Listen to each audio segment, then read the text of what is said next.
ನೋಡ್ತಾ ಇದ್ವಿ ಸರ್. ಎಷ್ಟು ಮಕ್ಕಳುಗಳು ಪ್ರತಿದಿನ ಊಟ ಮಾಡ್ತಾ ಇದ್ದಾರೆ, ಹಾಜರಾಗ್ತಾ ಇದ್ದಾರೆ ಅಂತ ನಿಖರವಾದ ಮಾಹಿತಿ ಕೂಡ ನಮಗೆ ಬರ್ತಾ ಇದೆ. ಮತ್ತೆ ಕಾಮ್ಸ್ ಅನ್ನುವಂತ ಒಂದು ಹೊಸ ಆಪ್ ಅನ್ನು ಕೂಡ ಡೆವಲಪ್ ಮಾಡಿದ್ದಾರೆ ಸರ್. ಈಗ ಎಲ್ಲ ಟೀಚರ್ಗಳು ಕೂಡ 10ರಿಂದ 4ವರೆಗೂ ಕೂಡ ಕಡ್ಡಾಯವಾಗಿರೋದು ಕೂಡ ಅದನ್ನ ಖಾತ್ರಿಪಡಿಸ್ಕೊಳ್ತಾ ಇದ್ವಿ ಸರ್. ಅತಿಥಿ ಶಿಕ್ಷಕರು ಪ್ರೌಢಶಾಲೆ ಮತ್ತು ಪ್ರಾಥಮಿಕ ಇರ್ಬೋದು 7500 ಬಂದಿದೆ ಸರ್. ಅಷ್ಟು ಕೂಡ ಹಂಚಿಕೆಯಾಗಿದೆ. ಈಗಾಗಲೇ ನಮಗೆ 37 ಅಪ್ಗ್ರೇಡೆಡ್ ಪ್ರೌಢಶಾಲೆಗಳು, ಸರ್ಕಾರಿ ಪ್ರೌಢಶಾಲೆಗಳು ಬಂದಿದೆ ಸರ್. ಅಲ್ಲಿಗೆ ಪ್ರೌಢಶಾಲಾ ಅತಿಥಿ ಶಿಕ್ಷಕರ ಅವಶ್ಯಕತೆ ಇದೆ ಸರ್. ಹಾಗಾಗಿ ಅದಕ್ಕೆ ಅಲ್ಲಿ ಪ್ರಪೋಸ್ ಕೊಟ್ಟಿದ್ದೀವಿ ಸರ್. ಇವಾಗ ಅಲ್ಲಿಗೂ ಕೂಡ ಅತಿಥಿ ಶಿಕ್ಷಕರನ್ನ ಕೊಡ್ತಾರೆ ಅಂತ ಹೇಳಿ ಹೇಳಿದ್ದಾರೆ ಸರ್. ಬರ್ತಾರೆ ಸರ್. ಈಗ ನೋಡಿದಂತೆ ನಮ್ದು ಕೂಡ ಯಥಾರ್ಥವಾಗಿ ಶಾಲಾ ಕಾರ್ಯಗಳೆಲ್ಲವೂ ಕೂಡ ನಡೀತಾ ಇದೆ ಸರ್.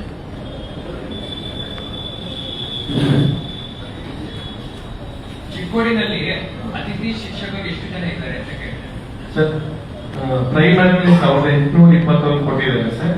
ನಮ್ಗಿನ್ನೂ 520 ಪ್ರಾಥಮಿಕ ಶಾಲೆಗಳಲ್ಲಿ ನೀಡಿದೆ ಸರ್ ಆಸ್ ಪರ್ ಅಡ್ಮಿಷನ್. ಈಗ ಸರ್ಕಾರಿ ಪ್ರೌಢಶಾಲೆಗಳಲ್ಲಿ ಅಡ್ಮಿಷನ್ ಜಾಸ್ತಿ ಆಗಿದೆ ಸರ್. ಹೊಸ KPS ಶಾಲೆಗಳು ಮತ್ತು PMC ಶಾಲೆಗಳು ಬೈಲಿಂಗಲ್ ಶಾಲೆಗಳು ಅಂತ ಮಾಡಿದ್ದಾರೆ ಸರ್. ಸರ್ಕಾರಿ ಪ್ರೌಢಶಾಲೆ ಸುಮಾರು 247 ಶಾಲೆಗಳಲ್ಲಿ 2 ಮಾಧ್ಯಮಗಳಲ್ಲಿ ಮಾಡಿದ್ದಾರೆ ಸರ್. ಟೆಸ್ಟ್ ಕೂಡ 2 ಮಾಧ್ಯಮದಲ್ಲಿ ಬಂದಿದೆ ಸರ್. ಸರ್ಕಾರಿ ಶಾಲೆ ಮಕ್ಕಳಿಗೆ ಓದ್ಕೊಳ್ಳೋಕೆ ಬಹಳ ಅನುಕೂಲ ಆಗಿದೆ ಸರ್. ಒಂದು ಪ್ಯಾರಾ ಸಫಾರಿ ಕೊಟ್ರೆ 1 ಲೈನ್ ಇಂಗ್ಲಿಷ್ ಅಲ್ಲಿ ಇದೆ ಸರ್, 1 ಲೈನ್ ಕನ್ನಡ ಇದೆ. ಸರ್ಕಾರಿ ಶಾಲೆ ಮಕ್ಕಳಿಗೆ ಇಂಗ್ಲಿಷ್ ನ ಬಹುಬೇಗ ಕಲೀಲಿಕ್ಕೆ ಮತ್ತೆ ಟೀಚರ್ ಕೂಡ ಮಕ್ಕಳಿಗೆ ಅರ್ಥವಾದ ಪಾಠ ಮಾಡಕ್ಕೂ ಕೂಡ ಆಗ್ತಾ ಇದೆ ಸರ್. ಅಲ್ಲಿಗೆ ನಮ್ಮಲ್ಲಿ NGOಗಳಿಂದ ಕೂಡ ಟೀಚರ್ಸ್ ಗಳನ್ನ ಕೊಡಬೇಕು ಅನ್ನೋದು ಕೂಡ ಈಗ CSR ಹೊಸದಾಗಿ CCSR ಅನ್ನೋ ಒಂದು ಸ್ಕೀಮ್ ಅನ್ನ ಮಾಡ್ತಾ ಇದೆ ಸರ್ ಸರ್ಕಾರ. Community and corporate social responsibility ಅಂತ ಹೇಳಿ ಜಿಲ್ಲಾಧಿಕಾರಿ ಅವರ ಅಧ್ಯಕ್ಷತೆ ಮಾಡಿ ನಾವು ಸರ್ಕ್ಯುಲರ್ ಮಾಡಿದ್ದಾರೆ ಸರ್.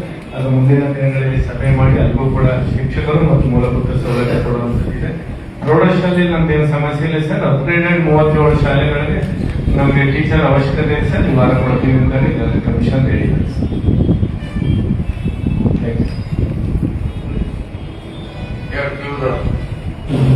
ಸರ್ ನಮಸ್ತೆ ಸರ್. ಸರ್ ಈಗ 25 ಮೇಲಿಂದ ನಮ್ಮ ಕಾಲೇಜುಗಳು ಪ್ರಾರಂಭ ಆಗಿದ್ದಾವೆ ಸರ್. ಈ ವರ್ಷ SSLC ರಿಸಲ್ಟ್ ಉತ್ತಮವಾಗಿರೋದ್ರಿಂದ ನಮ್ಮ ಬೆಳಗಾವಿ ಮತ್ತು ಚಿಕ್ಕೋಡಿ ಶೈಕ್ಷಣಿಕ ಜಿಲ್ಲೆಯಲ್ಲಿ PUC ದಾಖಲಾತಿ ಕೂಡ ಸರ್ಕಾರಿ ಪದವಿ ಪೂರ್ವ ಕಾಲೇಜುಗಳಲ್ಲಿ ಹೆಚ್ಚಾಗಿದೆ ಸರ್. ತರಗತಿಗಳು ನಿರಂತರವಾಗಿ ನಡೀತಾ ಇದ್ದಾವೆ. ಈಗಾಗಲೇ ಮಾನ್ಯ DDP ಸರ್ ಚಿಕ್ಕೋಡಿ ಅವರು ಹೇಳಿದ ಹಾಗೆ ನಿರಂತರ ಆ್ಯಪ್ ಮಕ್ಕಳ ಹಾಜರಾತಿ ಆನ್ಲೈನ್ನಲ್ಲಿ ನಿರಂತರ ಆ್ಯಪ್ ಮೂಲಕ ನಾವು ಹಾಜರಾತಿ ನಮ್ಮ PO ಕೂಡ ಆಗ್ತಾ ಇದ್ದೇವೆ ಸರ್. ಆಮೇಲೆ ಕಾಮ್ಸ್ ಕೂಡ ಎಲ್ಲ ಸಿಬ್ಬಂದಿಯವರಿಗೆ ಕಾಮ್ಸ್ ಅಟೆಂಡೆನ್ಸ್ ಕೂಡ ನಾವು ಅಪ್ಡೇಟ್ ಮಾಡ್ತಾ ಇದ್ದೇವೆ ಸರ್. ನಮ್ಮ ಬೆಳಗಾವಿ ಜಿಲ್ಲೆಯಲ್ಲಿ ಯಾವ ರೂಮ್ ಕೂಡ ಅಥವಾ ಕಟ್ಟಡ ಶಿಥಿಲಗೊಂಡಿಲ್ಲ ಸರ್. ಎಲ್ಲ ವ್ಯವಸ್ಥಿತವಾಗಿ ಕಟ್ಟಡಗಳು ಇದಾವೆ ಸರ್. ತರಗತಿಗಳು ಕೂಡ ಯಶಸ್ವಿಯಾಗಿ ನಡೆಯುತ್ತಿದೆ ಸರ್. ಈಗಾಗಲೇ ನಮ್ಮ ಕರ್ನಾಟಕ ಘನ ಸರ್ಕಾರದ ಒಂದು ಹೊಸ ಯೋಜನೆ ಪ್ರಕಾರ ಇಲ್ಲಿವರೆಗೆ ಕೇವಲ 1ನೇ ತರಗತಿಯಿಂದ 10ನೇ ತರಗತಿಯಲ್ಲಿ ಉಚಿತ ಪಠ್ಯ ಪುಸ್ತಕ ನೀಡಲಾಗ್ತಿತ್ತು. ಆದರೆ ಈ ವರ್ಷ ಕರ್ನಾಟಕ ಘನ ಸರ್ಕಾರದ ಒಂದು ಮಹತ್ವಾಕಾಂಕ್ಷಿ ಯೋಜನೆಯಲ್ಲಿ ನಮ್ಮ PU ಫಸ್ಟ್ ಇಯರ್ ಮತ್ತು ಸೆಕೆಂಡ್ ಇಯರ್ ಇಲ್ಲಿವರೆಗೆ ಉಚಿತ ಪಠ್ಯ ಪುಸ್ತಕ ಬಂದಿದ್ದಾರೆ ಸರ್. ನಾವು ಚಿಕ್ಕೋಡಿ ಮತ್ತು ಬೆಳಗಾವಿ ಜಿಲ್ಲೆಯಲ್ಲಿ ಸಂಪೂರ್ಣವಾಗಿ ಎಲ್ಲ ಮಕ್ಕಳಿಗೆ ವಿತರಣೆ ಮಾಡ್ತೀವಿ ಸರ್. ನಮ್ಮ PU ಹಂತದಲ್ಲಿ ಯಾವ ಸಮಸ್ಯೆ ಸರ್ 203 ಬೆಳಗಾವಿ ಜಿಲ್ಲೆಗೆ ಅತಿಥಿ ಉಪನ್ಯಾಸಕರು ಕೊಟ್ಟಿದ್ದಾರೆ ಸರ್. ಇನ್ನೂ 35 ನಾವು ಕೇಳಿದ್ದೀವಿ ಸರ್. ಅದು ಬರ್ತಾ ಇದೆ. ಮತ್ತೊಂದು ನಮ್ಮ ಪ್ರಯತ್ನ ಸರ್, ನಮ್ಮ ಅಂಜರಿಯಲ್ಲಿ ಬೆಳಗಾವಿ ಇಲ್ಲಿ ಹೈಸ್ಕೂಲ್ ಅಪ್ಗ್ರೇಡ್ ಆಗಿದೆ ಸರ್. ರಾಮತೀರ್ಥ ನಗರದಲ್ಲಿ ಹೈಸ್ಕೂಲ್ ಅಪ್ಗ್ರೇಡ್ ಆಗಿ KPS ಶಾಲೆಯಾಗಿ ಅದು ಮಾರ್ಪಾಡಾಗಿದೆ ಸರ್. ಆಮೇಲೆ ಸೌದತ್ತಿ ತಾಲೂಕಿನಲ್ಲಿ ಆರ್ಟಿಕಲ್ಸ್ ಈ 3 ಅಪ್ಗ್ರೇಡ್ ಆಗಿರುವಂತಹ ಕಾಲೇಜುಗಳಿಗೆ ಅಂತಿಮ ಆದೇಶ ಆಗಬೇಕು ಸರ್. ಅದನ್ನು ನಾವು ಮಾನ್ಯ ಶಾಸಕರ ಒಂದು ಮಾರ್ಗದರ್ಶನದಲ್ಲಿ ಶಿವಸರ ಮಾರ್ಗದರ್ಶನದಲ್ಲಿ ಅದು ಪ್ರಯತ್ನ ನಾವು ಮಾಡ್ತಾ ಇದ್ದೇವೆ ಸರ್. ಆದಷ್ಟು ಬೇಗ ಈ 3 ಪ್ರೌಢಶಾಲೆಗಳನ್ನು ಉನ್ನತೀಕರಿಸಿ KPS ಪದವಿ ಪೂರ್ವ ಕಾಲೇಜುಗಳನ್ನಾಗಿ ಮಾಡಲಿಕ್ಕೆ ಎಲ್ಲರೂ ನಾವು ಪ್ರಯತ್ನ ಮಾಡ್ತೇವೆ ಸರ್.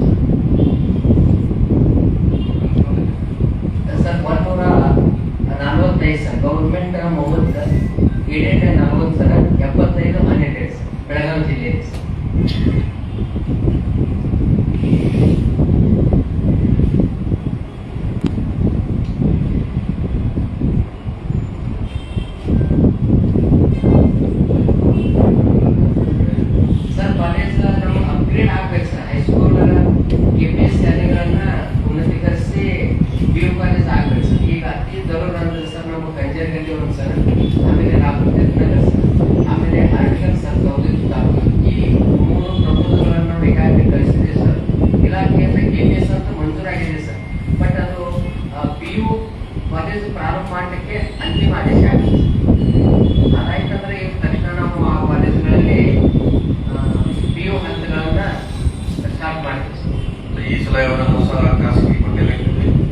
ಹೋಗಿದೆ ಇಲ್ಲ ಸರ್. ಯಾವ ರೆಫರ್ ಮಾಡಿದ್ರೆ ಹೋಗಿದ್ದಾರೆ ಸರ್. ಒಂದು ರಾಮದುರ್ಗ ಸರ್, ಒಂದು ಇಲ್ಲಿ DP ಸ್ಕೂಲ್ ಅಂತ ಎರಡು ಹೋಗಿದ್ದಾರೆ ಸರ್. ಇನ್ನೊಂದು ಆಗಿಲ್ಲ ಸರ್, ಆದೇಶ ಆಗಿಲ್ಲ ಸರ್.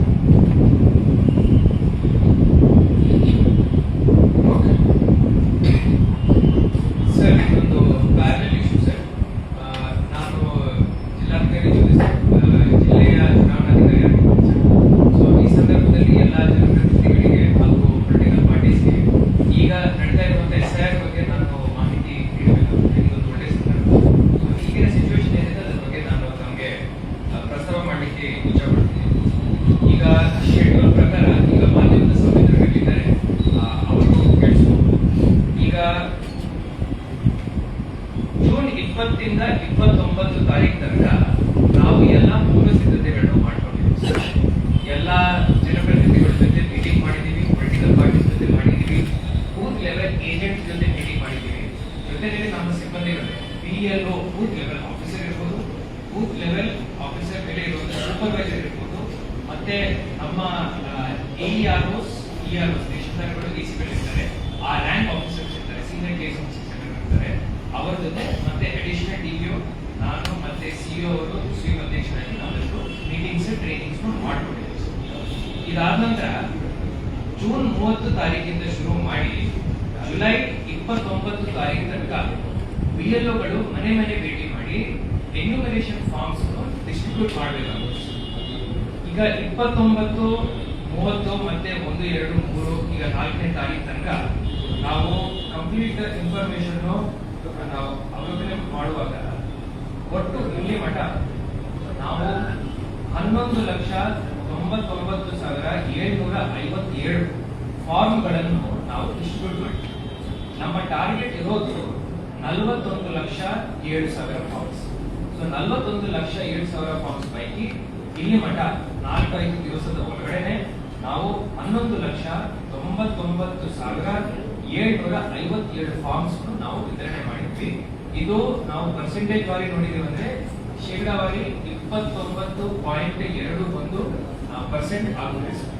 ಸೊ ಇದರಲ್ಲಿ ಕಾನ್ಸ್ಟಿಟ್ಯೂನ್ಸಿ ವಾರಿ ಸ್ವಲ್ಪ ನಾವು ಮಾಹಿತಿಯನ್ನು ವೀಕ್ಷಣೆ ಮಾಡಿದ್ವಿ ಅಂದ್ರೆ ನಿಪ್ಪಾಣಿನಲ್ಲಿ ಅವರು ಒಟ್ಟು ಎಲೆಕ್ಟರ್ಸ್ ಇರೋದು 2,34,559.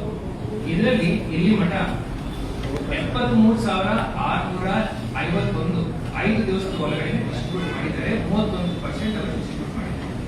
ಚಿಕ್ಕೋಡಿ ಸದರ್ಗದಲ್ಲಿ ಒಟ್ಟು 2,36,829 ಮತದಾರರ ಪೈಕಿ 53,686 ಇವರು ಡಿಸ್ಟ್ರಿಬ್ಯೂಷನ್ ಮಾಡಿದ್ದಾರೆ. ನಿನ್ನೆ ನಾನು ಅಲ್ಲಿ AER ಜೊತೆ ತಹಶೀಲ್ದಾರ್ ಜೊತೆ ಮಾತಾಡಿದ್ದೀನಿ, ಸಂಪದವಿ ಅವ್ರಿಗೂ ಹೇಳಿದ್ದೀನಿ. ಇದನ್ನು ಇವತ್ತು ನಾಳೆ ಹೊರಗಡೆ 50% ತನಕ ಅವರು ರೇಸ್ ಮಾಡ್ತಾರೆ, ಡಿಸ್ಟ್ರಿಬ್ಯೂಟ್ ಮಾಡಿ ಆ ಅಪ್ಲಿಕೇಶನ್ ಅಲ್ಲಿ ಮಾರ್ಕ್ ಮಾಡ್ಬೇಕಂತ ನಾನು ಅವರಿಗೆ ಹೇಳಿದ್ದೀನಿ ಸರ್. ಅವರು ಇವತ್ತೊಳಗಡೆ ಇದನ್ನು ಆಲ್ಮೋಸ್ಟ್ 45-50% ತನಕ ತಗೊಂಡು ಬರ್ತಾರೆ.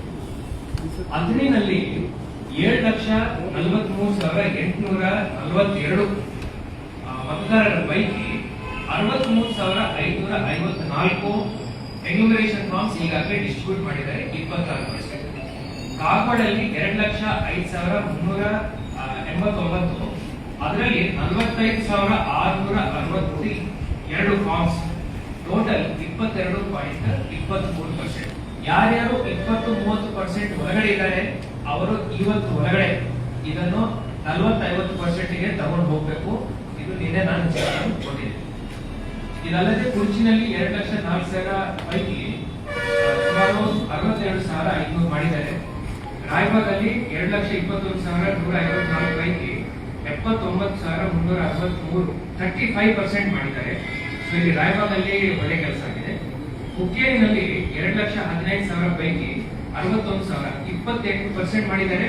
ಇನ್ನೂ ಸ್ವಲ್ಪ ಪಿಕಪ್ ಮಾಡಬೇಕು. ಗೋಕಾಕಲ್ಲಿ 2,60,387 ಮತದಾರರ ಪೈಕಿ 1,11,810 ಮಾಡಿದ್ದಾರೆ. ಇವರು ಒಂದೇ ದಿವಸದಲ್ಲಿ ಸರಿಸುಮಾರು 25% ಅವರು ನಿನ್ನೆ ಅಚೀವ್ ಮಾಡಿದ್ದಾರೆ. ಸೊ ಇದು ಶ್ಲಾಘನೀಯ. ಇದಲ್ಲದೆ ಯಮಕನಮರಡಿನಲ್ಲಿ 2,09,392 ಸರ್ಕಾರ ಪೈಕಿ 79,117 37.78% ಮಾಡಿದ್ದಾರೆ. ಇದು ಡಿಸೆಂಟ್ ಅಚೀವ್ಮೆಂಟ್. ಇವತ್ತು ಒಳಗಡೆ ಇದು 50% ಆಗ್ತದೆ. ಬೆಳಗಾವಿ ಉತ್ತರ 2,56,678 ಮತದಾರರ ಪೈಕಿ 45,000 ಮಾಡಿದ್ದಾರೆ. ಇದು ಸ್ವಲ್ಪ ಕಾರ್ತಿಕ್ ಇದು ಪಿಕಪ್ ಆಗ್ಬೇಕು. ಎಲ್ಲ BLOs ಇವತ್ತು ನಾಳೆ ಫೀಲ್ಡ್ ಅಲ್ಲಿ ಇರ್ಬೇಕು. ನಾಳೆ ಸಂಜೆ ಒಳಗಡೆ ನೀವು ಇದನ್ನು ಫಿನಿಶ್ ಮಾಡಬೇಕು.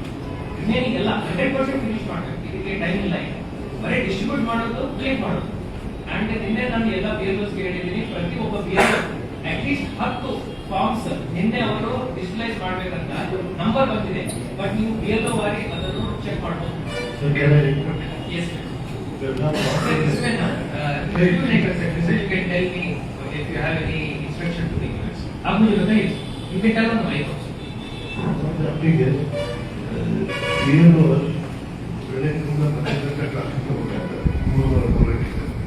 ಬರೀ 1 ತಾಸು ವಿಶಿಸ್ತಾರೆ. ನಿನ್ನೆ ನಾನೊಂದು ಆದೇಶ ಇಶ್ಯೂ ಮಾಡಿದ್ದೀನಿ ಪ್ರಶಾಂತ್. ಎಲ್ಲಾ ಟೀಚರ್ಸ್ ಯಾರು ಈ ಕೆಲಸ ಮಾಡ್ತಾ ಇದ್ದಾರೆ ಅವರಿಗೆ ಆಫೀಸರ್ಸ್ ಆನ್ ಡ್ಯೂಟಿ ಅಂತ ಹೇಳಿ ಆ ಅಟೆಂಡೆನ್ಸ್ ನಲ್ಲಿ ಮಾರ್ಕ್ ಮಾಡ್ಲಿಕ್ಕೆ ಆಪ್ಷನ್ ಇದೆ. ಅದು ನಾವು ನಿನ್ನೆ ಒಂದು ಆದೇಶವನ್ನು ಹೊರಡಿಸಿದ್ವಿ. ಎಲ್ಲ ಬೇರೆ ಟೀಚರ್ಸ್ ಇರ್ತಾರೆ. ಸೊ ಇದು ಡೈರೆಕ್ಷನ್ ಬಂದಿದ್ದಲ್ಲ ಬಂದಿದೆ ಸರ್. ಈಗಾಗಲೇ ಸರ್ ಕಾಮ್ಸ್ದಲ್ಲಿನೂ ಅವ್ರಿಗೆ ಅದನ್ನ ಎಂಟ್ರಿ ಮಾಡ್ಕೊಳ್ಳಿಕ್ಕೆ ಆಪ್ಷನ್ ಮಾಡ್ಕೊಟ್ಟಿದ್ದಾರೆ ಸರ್. OID ಮಾಡ್ಕೊಳ್ಳಿಕ್ಕೆ ಅವಕಾಶ ಸೊ ಮಾಡ್ತಾರೆ. ಈವನ್ ಸ್ಕೂಲ್ ಟೈಮಿಂಗ್ ಅಲ್ಲಿ ಅವ್ರು ಹೋಗಿ ಕೆಲಸ ಮಾಡಬಹುದು ಅಂತ ಹೇಳಿ ಚೀಫ್ ಸೆಕ್ರೆಟರಿ ಅವರಿಂದ ಏನ್ ರಿಲ್ಯಾಕ್ಸೇಷನ್ ಬಂದಿದೆ ಅದನ್ನು ಅವರು ರಿಲೇಷನ್ ಮಾಡ್ಕೋಬೇಕು. Yes. ನಾನು ಸ್ಕೂಲ್ ಬಿಟ್ಟು ಇದೇ ಕೆಲಸ ಮಾಡಿ ಅಂತ ನಾನು ಹೇಳ್ತಾ ಇಲ್ಲ. ಆದ್ರೆ ಸ್ವಲ್ಪ ವಿಳಂಬ ಆಗಿದೆ. 1 ತಾಸು ಇನ್ನೂ ಅವರ ಫೀಲ್ಡಿಗೆ ಹೋಗಿ ವಾಪಸ್ ಬಂದಿದ್ದಾರೆ ಅಂದ್ರೇನು ಅವರಿಗೆ ನಾವು ಆಫೀಸರ್ ಆನ್ ಡ್ಯೂಟಿ OOD ಅಂತ ಹೇಳಿ ನಾವು ಅವರಿಗೆ ಅಟೆಂಡೆನ್ಸ್ ಕೊಡ್ತೀವಿ. ಪ್ರಾವಿಷನ್ ಆಗಿದೆ ಸರ್. ಈಗಾಗಲೇ ಅದನ್ನು ನಾವು ಅವ್ರಿಗೆ ಪ್ರೆಸೆಂಟೈಸ್ ಮಾಡಿದ್ದೀವಿ ಸರ್. ಈಗ ನಿಮ್ಮ ಕ್ಲಸ್ಟರ್ ಸೂಪರ್ವೈಸರ್ಸ್ಗೆ ಮತ್ತೆ ಫಸ್ಟ್ BEOs ಗೆ ಹೇಳಬೇಕು. ತಾವು ಮೀಟಿಂಗ್ ಮಾಡಿದ ತಕ್ಷಣ ನಾನು BOs ಬೆಳಗ್ಗೆನೆ ಮಾಡಿದ್ದೆ ಸರ್. ಆಕ್ಚುಲಿ ನಮ್ಮ ಆಫೀಸ್ ಡೈರೆಕ್ಷನ್ ಬಂದ ತಕ್ಷಣ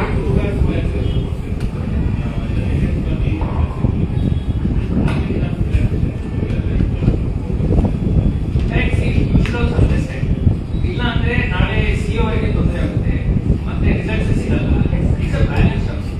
ಈಗ ಅವರು ಬೆಳಿಗ್ಗೆ ಶುರು ಮಾಡ್ಬೇಕು ಕೆಲಸ. ಈಗ ಎಲ್ಲರೂ ಆಫೀಸ್ ಬಂದಂತ ಇವಾಗ ಹೋಗಿ ಮಾಮೆ ಯಾರು ಶುರು ಮಾಡ್ತಾರೆ. ಸೊ ಬೆಳಿಗ್ಗೆ 1-2 ತಾಸು ಮಾಡಬೇಕು. ಮತ್ತೆ ಸ್ವಲ್ಪ ಎಕ್ಸ್ಟೆಂಡ್ ಆಗಿದೆ. ಮತ್ತೆ ಅಪಾರ್ಟ್ಮೆಂಟ್ ಅಲ್ಲಿ 3 ಜನ ಸಿಗ್ತಾ ಇದ್ದಾರೆ. ಹೋಗಿ ಡಿಸ್ಟ್ರಿಬ್ಯೂಟ್ ಮಾಡ್ಕೊಂಡು 1 ತಾಸು 2 ತಾಸು ಜಾಸ್ತಿ ಆಗಿದೆ ಅಂದ್ರೆ ಆವಾಗ ಅಟೆಂಡೆನ್ಸ್ ಅಲ್ಲಿ ಅವರಿಗೆ ತೊಂದರೆ ಆಗಬಾರ್ದು ಅಂತ ಹೇಳಿ ವಿನಾಯಿತಿ. ನೀವು ಇಡೀ ದಿವಸ ನೀವು ಬರೀದೇ ಕೆಲಸ ಮಾಡಿ ಅಂತ ನಾವು ಹೇಳ್ತಾ ಇಲ್ಲ. ಎಲೆಕ್ಷನ್ ಕಮಿಷನ್ ಎಕ್ಸ್ಪೆಕ್ಟ್ ಮಾಡ್ತಾ ಇಲ್ಲ. ಹಾಲಿಡೇಸ್ ಇದ್ದಾಗ ಆದ್ರೆ ಯಾರಾದ್ರೂ ಬಹಳ ಅಂದ್ರೆ ಏನಾದ್ರು ಶೆಡ್ಯೂಲ್ ಮಾಡ್ಕೊಂಡು ನಾವಿವತ್ತು ಹೋಗಿ ಒಂದು 3 ಮನೆ ಮುಗಿಸ್ತೀವಿ ಅಂತ ಏನಾದ್ರು ಇಟ್ಕೊಂಡಿದ್ದಾರೆ. ನೀವು ರಿಸಲ್ಟ್ ನೋಡ್ರಿ. ನೀವು ಅವ್ರು ರಿಸಲ್ಟ್ ನೋಡ್ಬೇಕು. ಅವರು ಬರೀ 10 ಮನೆಗೆ ಹೋಗ್ಬಿಟ್ಟು ಇಡೀ ದಿವಸ ರಜೆ ತಗೊಂಡಿದ್ದಾರೆ ಅಂತ ತಪ್ಪು. ಅದಕ್ಕೆ ನಾವು ಒಂದು ಸಬ್ಮಿಷನ್ ಸರ್. ನಾವು ಯಾವ ರೀತಿ ಇನ್ಸ್ಟ್ರಕ್ಷನ್ ಕೊಟ್ಟಿದ್ದೀವಿ BOs ಅಂತಂದ್ರೆ depending upon the school sir. 50% BOs morning section ಅವ್ರ ಕೋಆರ್ಡಿನೇಷನ್ ಮೇಲೆ ಸರ್ ಶಾಲೆಗೆ ಬರ್ತಾರೆ.